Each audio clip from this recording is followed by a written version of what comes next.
一夫多妻制，大家应该都很了解，直到现在还有不少中东、非洲国家奉行。那就有人问了，有没有一妻多夫制呢？巧了，还真有。尼泊尔这个号称是世界上最幸福国家，他们那儿的女性可以嫁给多个丈夫。乍一听呢，感觉尼泊尔好好，女性地位这么高，以为是去享福，实际上是灾难的代名词。这究竟是怎么一回事呢？今天球哥就带大家来了解了解。尼泊尔位于喜马拉雅山南部，北邻中国，其余三面呢皆被印度包围，国土面积约为14.7万平方公里，人口约3059万人。因为是个小国，就算作为我们的邻居，尼泊尔的存在感呢始终很低。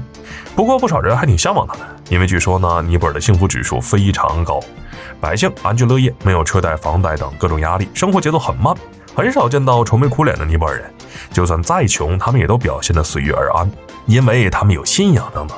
听听说的多美好啊！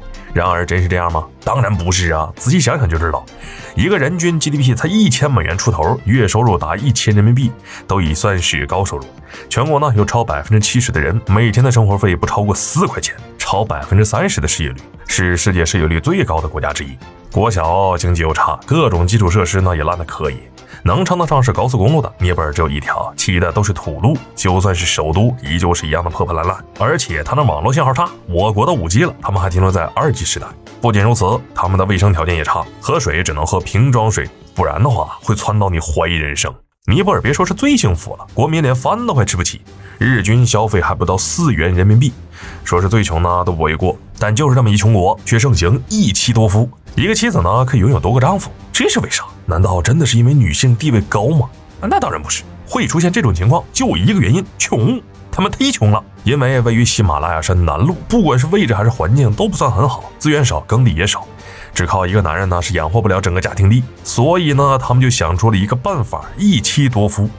毕竟家里多个男人，养家的压力就会小很多。但是值得注意的是，女性嫁给多个丈夫呢，并不是按照他们自己的心愿，想嫁哪个嫁哪个，他们实际上是没有选择的权利的，因为他们的丈夫们要么是亲兄弟，要么就是表兄弟。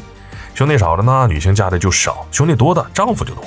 而且因为嫁的呢都是亲兄弟，往往会出现这种情况：最大的丈夫都20多岁了，最小的丈夫呢，可能才刚过完自己2岁生日，话都不会说几句。在这种文化下，会顽固的坚守这种传统的，大半都是有钱人家，因为他们是不允许因为结婚导致自家的财产被分出去。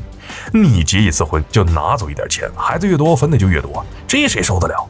最关键的是，一旦这么一代代分下去，就算再有钱，不超过3代，整个家族都会变成穷人。